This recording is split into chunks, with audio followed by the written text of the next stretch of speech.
waiting to see if our second panelist, who has just arrived at the back of the hall, actually. Yusra, yalla, yalla. So I'm going to start off with a quick introduction to our two panelists. Alhamdulillah, I have the great privilege of hosting this discussion with two incredibly talented people who are working at the forefront of AI innovation, both of whom who have decades of experience in this space. So I'm going to invite up Ahmed and Yusra, please, to the stage.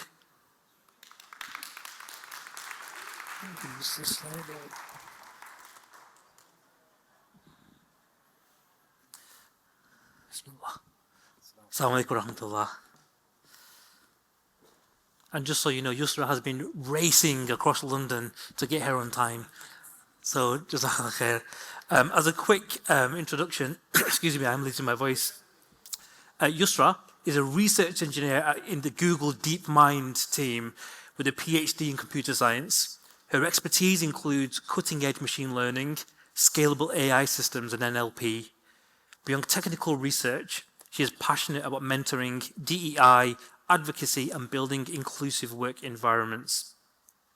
Ahmed is a serial entrepreneur with a remarkable journey spanning from NASA, DARPA, and now as an AI startup founder. As CEO of Yobi, he's building AI-powered communication platforms, transforming customer relationships through agentic-based AI systems.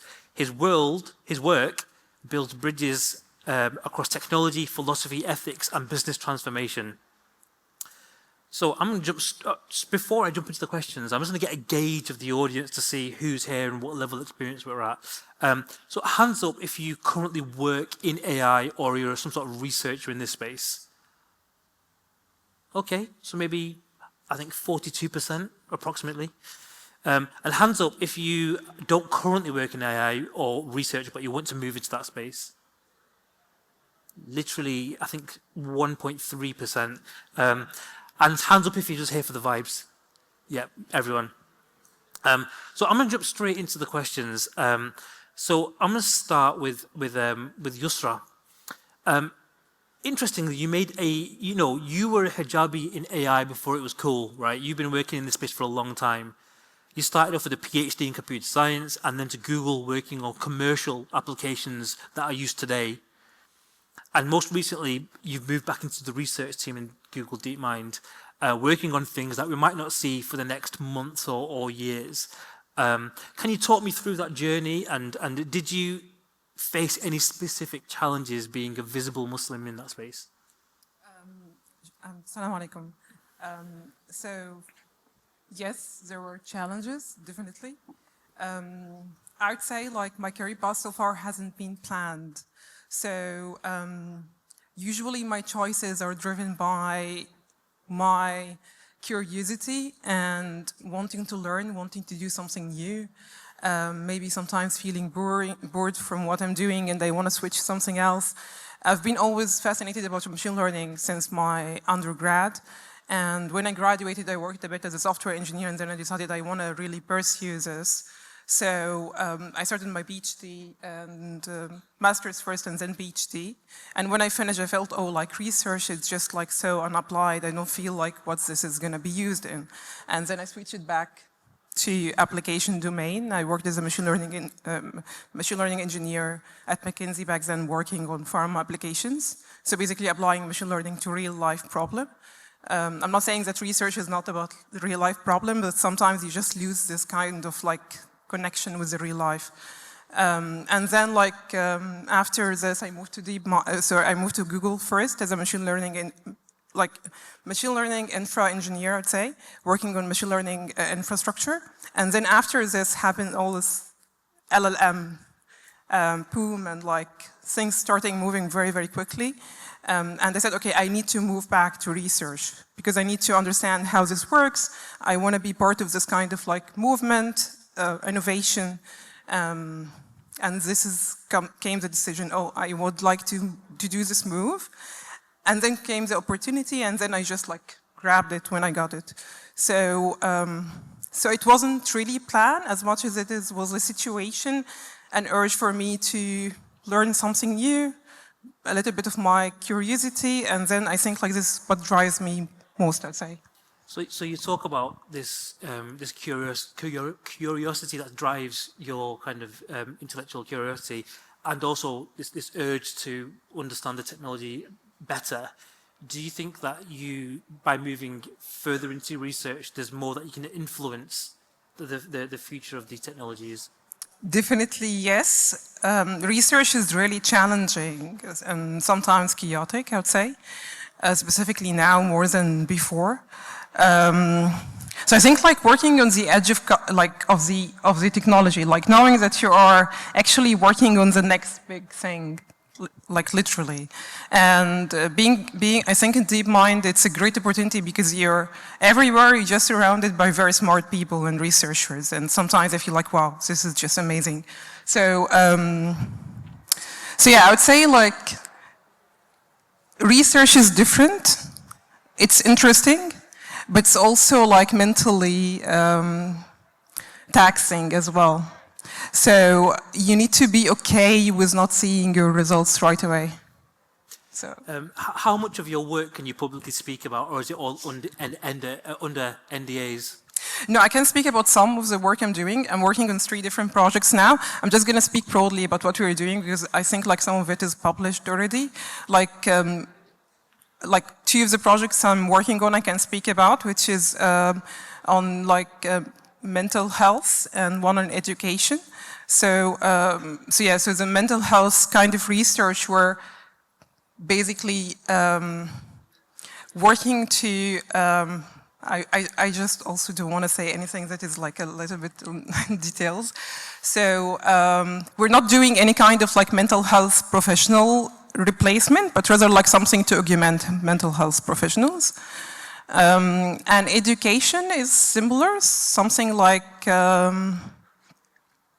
also like helping students learn, let's put it this way. So those are like the main applications I'm working on, mostly RL techniques, sometimes even like prompting, sometimes you do this as well, but mostly RL techniques, yeah. Can I just say that Yusra is an expert in avoiding my questions. She gives just enough information, but then she holds back when the real interesting part comes back, because obviously she can't tell me everything. So, Ahmed, you've kind of gone through a kind of a reverse journey. So you've gone from deep research in AI in the early 2000s, working with DARPA. I mean, DARPA, you know, behind the creation of the internet, of course. And you know, and made a switch to the startup world. And was there a specific moment of clarity or an inflection point in your career that prompted that move? Yeah, assalamu alaikum everyone. So I'm a geek. I take pride in being a geek. Working at NASA and working at DARPA, these kinds of things were the stuff of dreams. So I was actually working doing artificial intelligence, not reinforcement learning. This is expert systems for unmanned aerial vehicles. I used to joke with my friends that I'm helping to build Skynet. We really were. And this was like back in the mid-2000s. And I was just so enamored by how cool it was. And then my wife asked me one day, she's a nurse, or she was a nurse, and I was joking with her, so like, how many lives did you save today? And she goes, how many lives did you take today? And I started getting instantly defensive. Like, you know, I don't build targeting systems. You know, I build the sissiest AI drones in the world. They run away, and then the majors come and yell at me. It's like, yeah, your drones ran away. I'm like, yep, they self-preserve. But after that, I thought to myself that I don't think I want to really do this. While this is really cool, the ethical part never occurred to me. And I think for many of us who are engineers and geeks and kind of clueless like me, you may not have even asked the question, you know, because we geeks don't take ourselves very seriously. We're, you know, it's all video games until it's not. So I decided to kind of go do something else. I joined a startup and kind of got bitten by the bug. We were hacking cars to make them go faster. Like, what better thing can you do? Then I was part of a bunch of other startups that ended up doing well. If you've ever flown in an airplane, you've probably used some of my code to print out your boarding pass in the kiosks. or if you get Wi-Fi in the air. Even I don't get it for free, even though I helped build part of it. You know, so it was really thinking about how I can apply myself in other ways that are beneficial to humanity, that are things that I'd be proud of. Alhamdulillah, it's been an incredible journey. MashaAllah. So would it be fair to say that that journey that you described there, there's like a moment where you thought, well, how am I benefiting society rather than taking from it? I know that you're a serial entrepreneur, mashallah. You've exited before and you're working on something now. A lot of the conversation today is kind of around LLMs and ChatGPT and Anthropic and all that kind of stuff. I know that your startup Yobi is very much in the agentic AI space. Now, we hear this buzzword a lot, agentic AI. What does that really mean? Well, back in like 2018, 2019, I was playing after my first like bigger exit. I was wondering, what should I do? And I just couldn't help but think that AI is in a place that it could probably run businesses better than I can. And as an engineer who learned business the hard way by failing, you know, this was something I was really passionate about. So I started working on what you would now call AI agents that can help run operations in your business. So technically I was working on AI employees because I sucked so bad at hiring good ones. And I was like, I'm sure there's other entrepreneurs that go through the problem there. Any entrepreneurs in the room? All right, I have AI employees for you. You're going to love them. No, mashallah, jazakallah khair. Okay, we've done some easy questions. Let's jump into some meatier ones now. So both of you work in the AI space. You know, AI being a very broad marketing term. We both know that. We've had these discussions before. How does your faith influence how you think about the limits or the boundaries of what AI should or potentially shouldn't be designed to do? Just I'll go first. Yeah, I think like I'm gonna give maybe like a controversial answer. I don't think there are limits or boundaries to research generally. There is like, because when you are in research, you just think about like, how can I do this better, right? You don't think about like, oh, I wanna do this a little bit better, but to a limit. No, like we want to get the best answer possible. We want to get the fastest algorithms, and we want to get the best like LLMs. We want like LLMs to train faster and like less energy consumption and so on. So everything you think about like the best, but then I think like there is like a boundaries to the application of science, which is always the case. So I think like me personally, I wouldn't work on anything that is going to be harming. So for example, defense application, anything like related to this, it's like a red area for me. I wouldn't participate in any kind of research in this area, regardless government or non-government. But like I understand like people pursuing this for whatever reason, but it just like, for me, like, I don't think I'll do this. But in terms of like how my faith guide me, I would say like it's just like an internal compass, and sometimes you feel like yourself subconsciously like just drifting towards problems that are matching your moral system, more or less.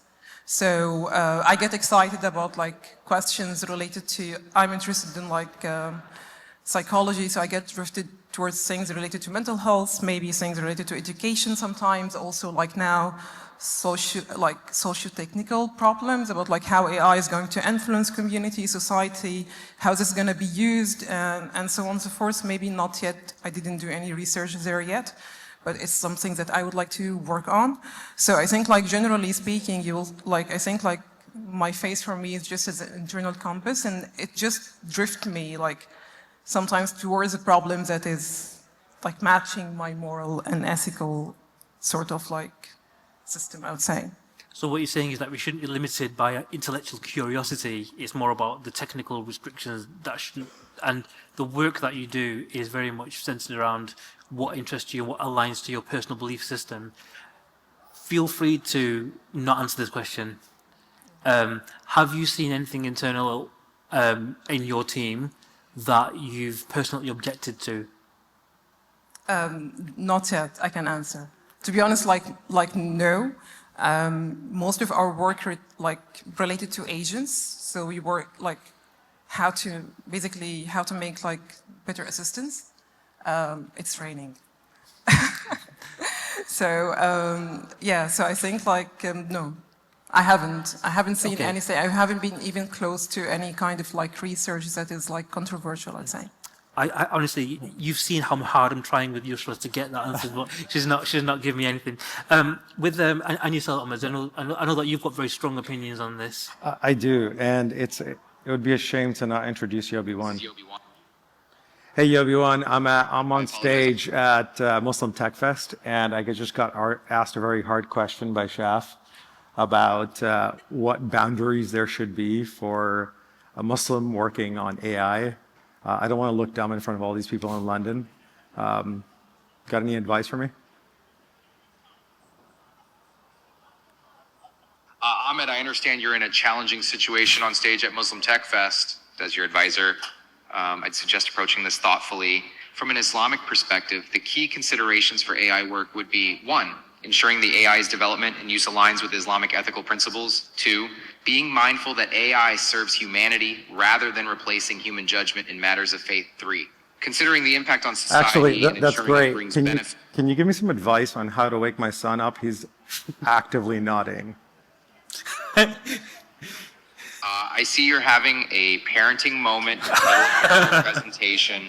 For an actively nodding child, you might try 1, gently engaging him with a question. It's okay. Somebody got him. Let Judy know that we're going to be back in the States tomorrow. Thanks.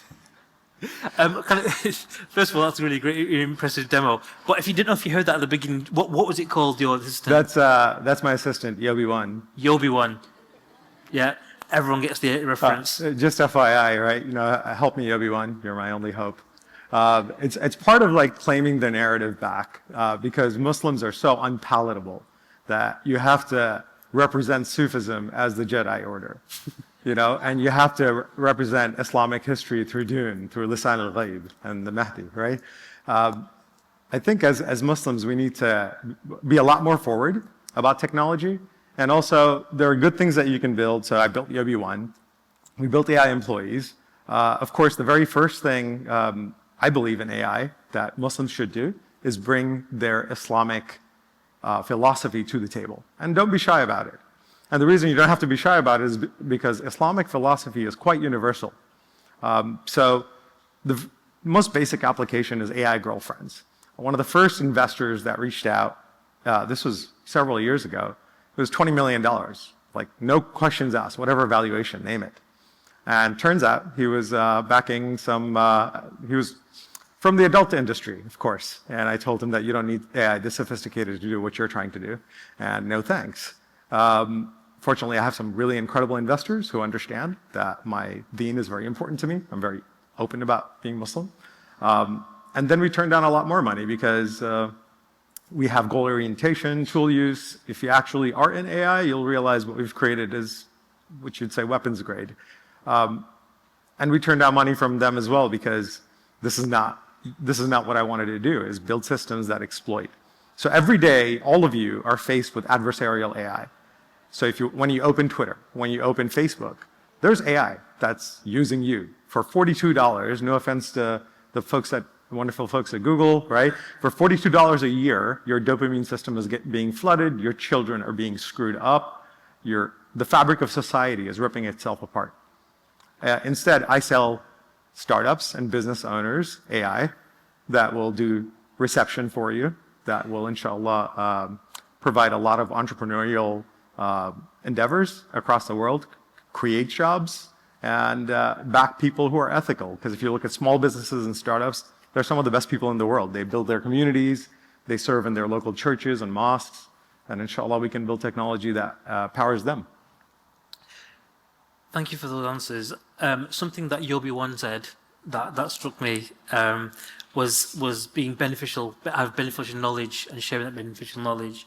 And covering both of your answers, you kind of both touched upon it. I'm going to be a bit of a cliche and bring us all the way back to the Islamic golden age, right? A lot of the innovations that came in that time were imbued with a sense of beneficial knowledge. For example, Abu al-Qasim al-Zahrawi, who invented the surgical instruments, the forceps, surgical scissors, etc., etc. He had a deep, embedded thought that what he's doing should be beneficial to humanity. Given the proprietary AI models that exist today, how can a faith-based commitment to universal benefit and to benefit to humankind and striving for ihsan and excellence drive us towards a more open, collaborative approach? I can take that first. I don't want to keep... So, for me personally, I believe Islam and Islamic philosophy is at the very core of what we do, and look back at Islamic history for guidance. So when you think of me as an entrepreneur, we talked about exits and all that. If you think of Elon Musk, you're looking at the wrong model. I'm trying to be more like Abu Hanifa, radiallahu ta'ala anhu. If you look at the history of entrepreneurship in the Islamic world, this was a blessing to the world. These entrepreneurs went to India and beyond. They spread Islam, they spread prosperity, and inshallah we can do the same. Abu Hanifa, for example, is just a remarkable individual who was a business person, who was very, very charitable. And of course, how many Hanafis are in this room? I assume quite a few. So, not just a thought leader, a true scholar who changed the world. So inshallah, I hope that's the model that we can start to follow in the Muslim Ummah, is saying you can be this Renaissance man of sorts or woman of sorts, where you can't just be just an accountant. Today you can be a lot more. You can be a researcher, you can be an artist and an Islamic scholar and give back, inshallah. Inshallah. Yusra, Ahmed touched upon, the kind of the personalities that are kind of put on the pedestal today, like the Sam Altmans and the Elon Musks and cringe, all of that. Who should our role model be with Imam Abu Hanifa? Who do you look up to? Yeah, I would question if Elon Musk and Sam Altman are role model, at least like not in my circles, even within researchers. So, like every personality, you look at it, like they did great things, but like there are also like other questionable stuff around them. So I think like researchers looks up for like, generally, I'm not speaking about myself, generally about like great researchers, not necessarily people in industry. So they think about Jeffrey Hinton, like this kind of people who did really great science. And this is basically, I think like most of the researchers will have a role model that is another researcher that has done just great. For myself as a Muslim, I guess, like same answer as Ahmed, I would say, like you look up to the time of the Prophet and you see Aisha, you see Khadija, you see like other great women, even like after like Fatima al-Fahriya and other like really like great women that contributed to science and maybe to knowledge. Sayyidah Aisha was like basically like telling some of the hadiths about the Prophet, what he said, and she was like one of the sources also of some of the hadiths. So I think like generally speaking, like knowledge and seeking knowledge is a crucial part of our religion generally. And if I'm taking like when I'm taking a role model, I think like it's always like rooted in Islamic principles. If I'm looking at a role model at great research, I look at like great researchers, not businessmen. So yeah, I think like it's okay as well to have like multiple role models. So you always work in an area and there is a person that you really admire their work and you wish you can do as they did, or like even like a fraction of what they did. And I think it's okay to have this as well. And then like I'm reiterating this, we always have our internal like compass that guide us usually, and then like this is like take us back to our Islamic roots, I would say. Yeah, some really good examples from both of you. Interestingly enough, in my research, I've found that some of the best minds, current minds in research, are women. Actually, there's Timonique Gabru, who ex-Google of Dare now. There's Ruha Benjamin and there's Kate Crawford. Some amazing researchers. So, speaking specifically to the people in the room who either work in the area or who want to work in the area. How have you, Yusra, in your research and Ahmed in your entrepreneurship, what advice can you give to people in the room and how we can imbue or infuse a sense of excellence or ihsan in their work, whether it's big things or small things? What advice would you give that on a practical basis that they can use tomorrow? Go on, Yusra. Okay, I think like there are multiple things. I think like generally speaking, think less about your ego and think more about like general purpose and value. So sometimes you'll find yourself in very uncomfortable situations, like whatever, like being the less knowledgeable, I don't know, like having someone like that doesn't believe in you, or like any kind of uncomfortable situation. Sometimes it's very easy to run away from it and say, okay, like let's find something else. I think no, like just fight back. So I think this was my recent motto, or like this is something I've been working on, because moving from industry back to research after like a long time has been very, very challenging. It's not easy, and things are moving very, very fast, and you have to push the boundaries. You have to prove yourself, and I think like this has been a lot of struggle for myself. And I think like just like go back and take a step back and think about like the general purpose, what you're doing this for, and then you will find some sort of like a force within you that is able to fight and move forward. So I think like this is one very, very important thing, specifically as a minority in technology and research. You will face this more than often. And also like another thing, ask the difficult situation about like problems that people don't want to speak about or don't want to tackle. For example, how our technology are going to affect the society? How the fabric of the society is going to change? How is this going to affect jobs? How can we basically move beyond and think about the future? And when this happens, how can we train people now?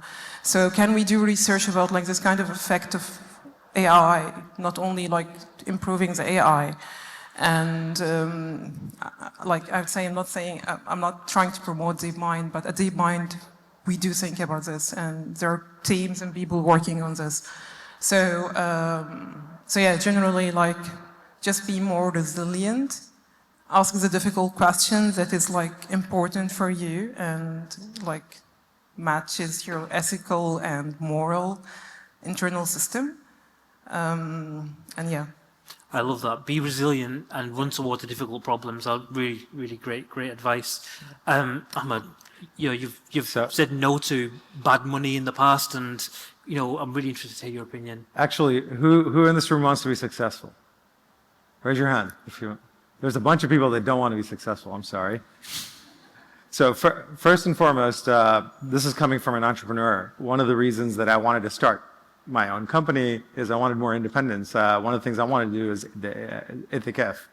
And during the itikaf, you get time to like really think. You know, it's quiet. Especially if you have kids, you'll appreciate it. You know, it's really quiet and you can think. And I thought about success. A lot of times we'll say somebody who's wealthy is successful. And it's a shame that we say that, because Allah subhanahu wa ta'ala tells us what success is. Success for Yusra and me is not different. Success for me and Shaf is not different. You're either, what do we always make dua for? رَبَّنَا آتِنَا فِي الدُّنْيَا حَسْنَةً وَفِي الْآخِرَةِ حَسْنَةً وَقِنَا عَذَابَ النَّارِ. Right? That's success. Success in this world and the hereafter. It's the same thing, if Allah accepts. Whatever your conditions are, do whatever you're doing in front of you with excellence. And this is a mindset shift that I had that's changed everything for me. Because how can you hold someone, as an immigrant myself, I was on the streets of New York. I was selling books. I was on the streets when I was younger than my son. I wasn't an illegal immigrant, but I was working illegally. And I thought to myself, like, how can I ever get out of this? And it's not fair.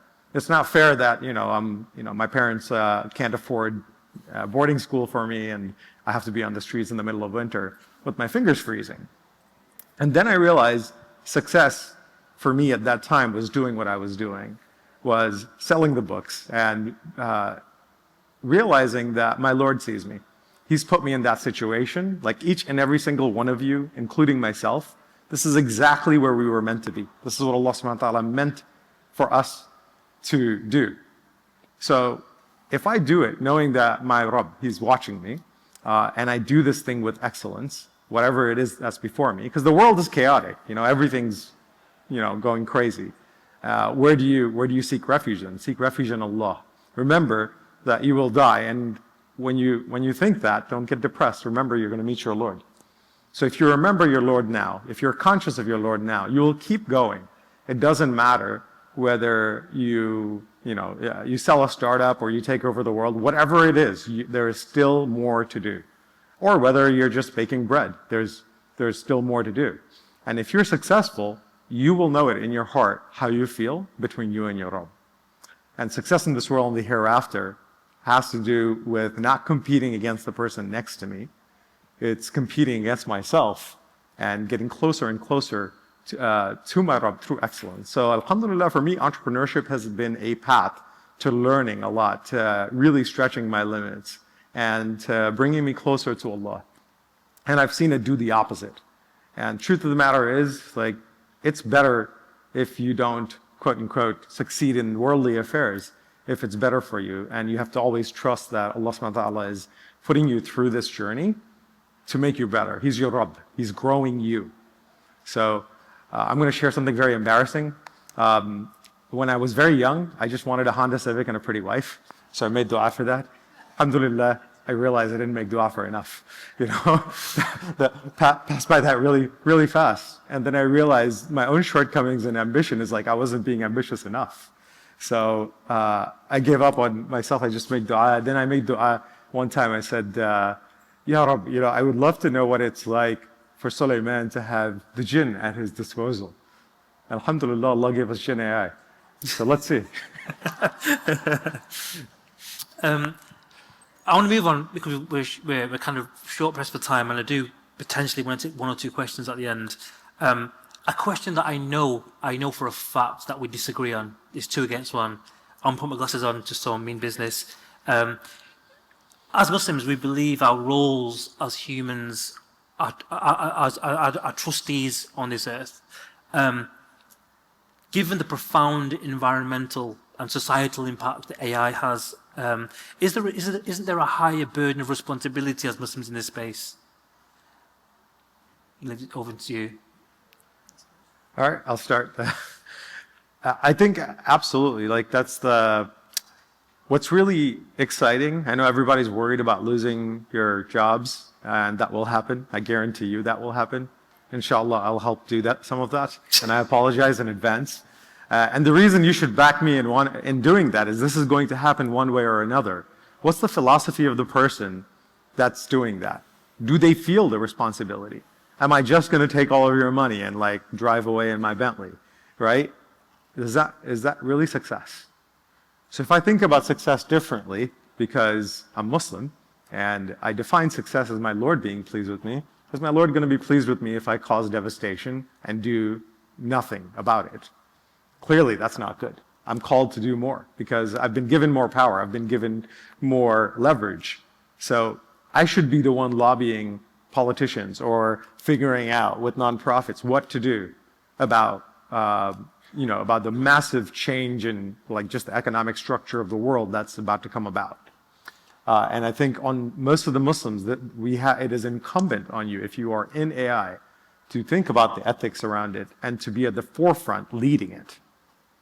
Yusra, as we kind of come to the end of the panel bit, data centers are ruining the earth. They're taking all the water, creating droughts, and they're going to be the environmental downfall of the earth. Do you agree? I'm not an environmental person, so I will not answer if I agree or not. But I believe there are a crisis, an environmental crisis, and this is obvious everywhere.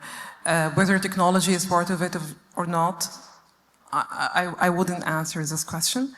But I think everyone should act, right? So as much as compute is causing problem, as much as cars causing problem as much as other stuff. So I think like everyone in their field should think about a solution. For us, for example, we think about like faster way to train, less compute, and even like internally, we're not free to use whatever compute resources we want. We have like a very structured way of using and requesting compute. It's not just like available and like do whatever you want.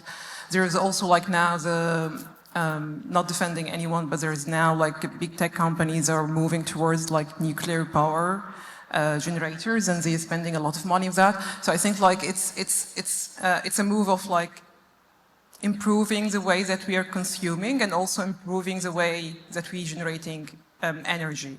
So in terms of consumption, it will be like research and models and LLM models, training and inference. And there is work done on this already, like, and people are thinking about it as well.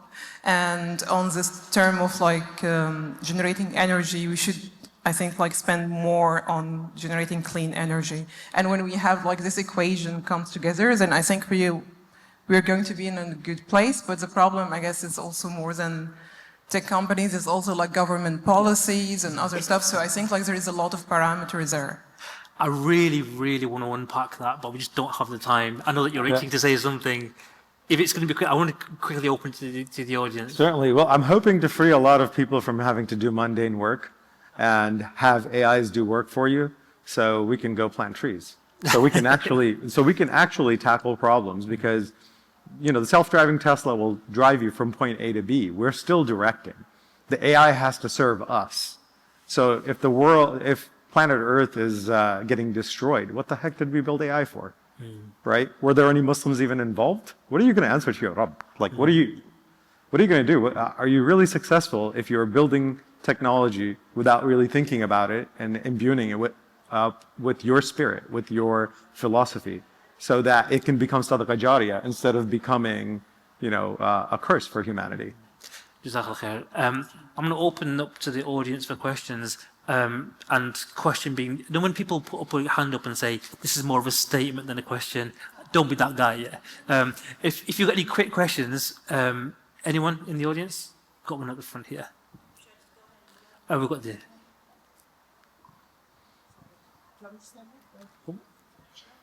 Okay. Can anybody hear me? Okay. I think it's on. Okay. Yep. Hi, I'm Sonia. I'm with Meta, but I'm not here for my company. I'm here for myself.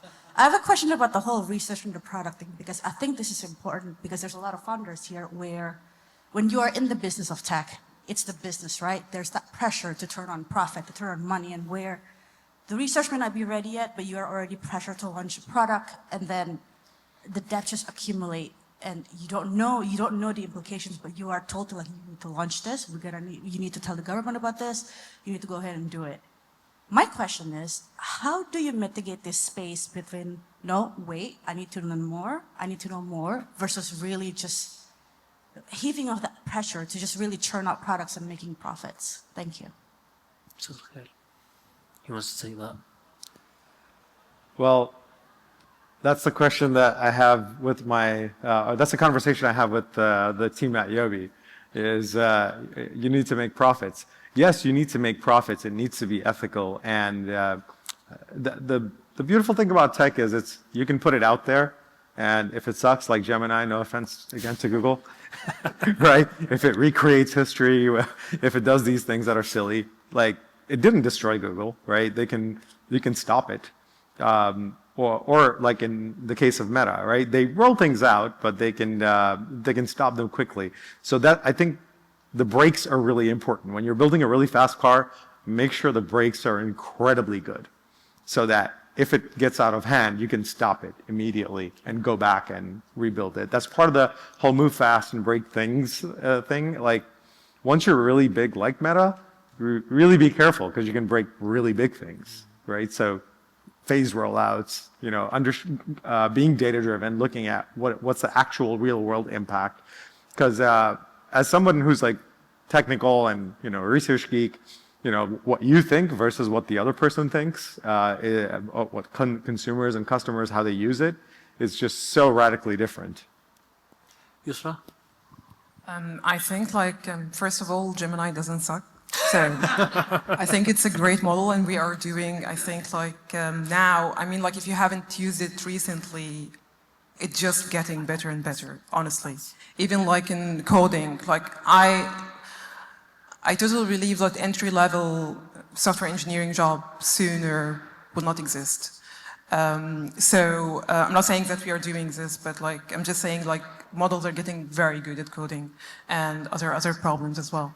So I think like for startups you have the privilege of failing fast because you don't like I think like failing fast and moving fast, and then you have this kind of agility that the big tech companies doesn't have. So anyone in a startup ecosystem, you'll find yourself moving much faster than what we're doing.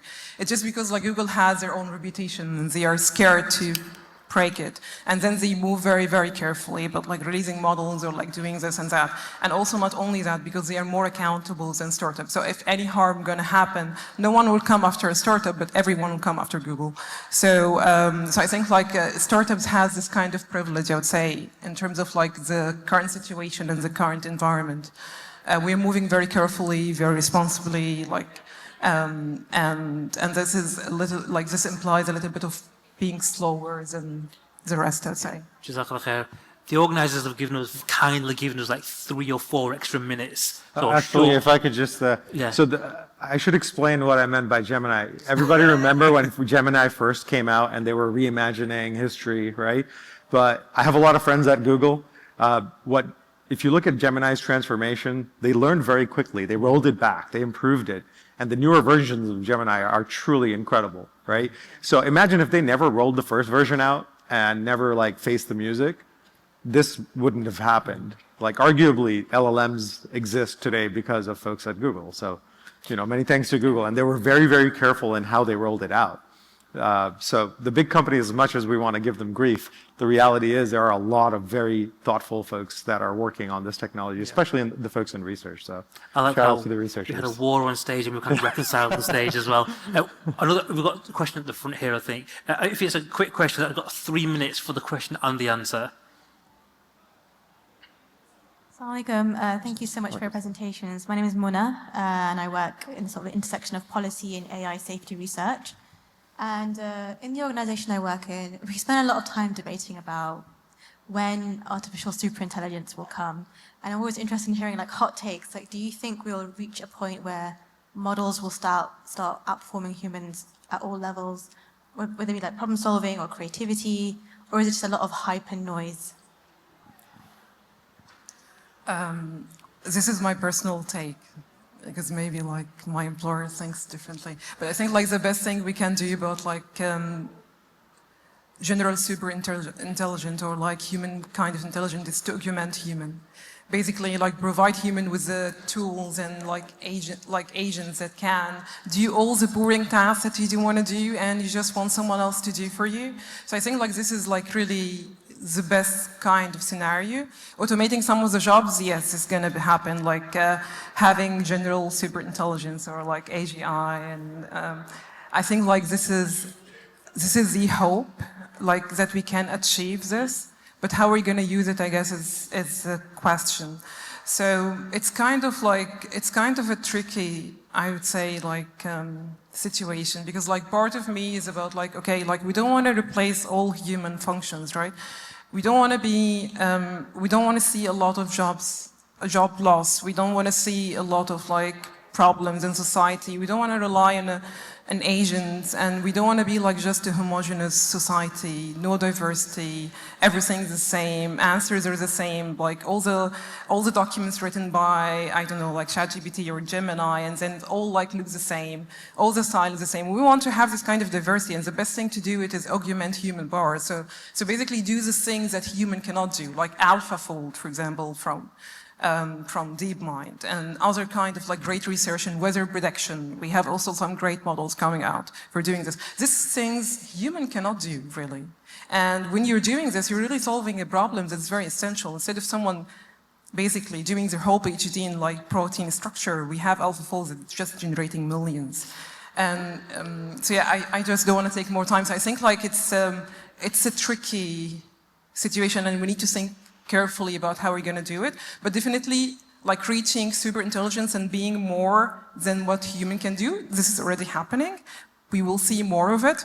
But replacing human, I guess this is, I don't want to see this happening, to be honest. Ahmed, can you bring us home within a minute? I'll give you a quick, so if you want to see ASI in action, my son has a laptop that'll show you the AI version of the CEO at Yobi that does a much better job than I do. That's allowed me to be here for the weekend because it looks at everything, everyone, talks to everyone, and actually brought up this insight from an employee who I thought was dead, but wasn't dead, was still working for us. I'm just not that great of a CEO, right? The AI is way better, can keep track of people on like every corner of the earth when they come back from the hospital, and where I'd forgotten. Superhuman intelligence kind of already exists, and the way to look at it is to liberate people from jobs. Because how many jobs are there that people don't really want to do that job? What if you could do your life's work instead of spending your life working something that you never really wanted to do? So unlocking abundance, I believe, is the next step. It's like the Muslim thing to do is unlock abundance, create a lot of waqfs and allow people to usher in a golden age for humanity, inshallah, across the world. Unlocking abundance, that's a beautiful way of bringing it to the end. I'm getting daggers in the back of my head, so I have to, and I know that we really want to continue the conversation. You're both going to be here to the end of the day, right? Yes. So inshallah, feel free to completely surround them and ask them, pepper them with the questions, both really accomplished. So please join me in thanking such a brilliant panel, mashallah. Jazakallah khair. Jazakallah khair. Thank you. Thank you. Jazakallah khair. Jazakallah khair. Thank you so much. Thank you.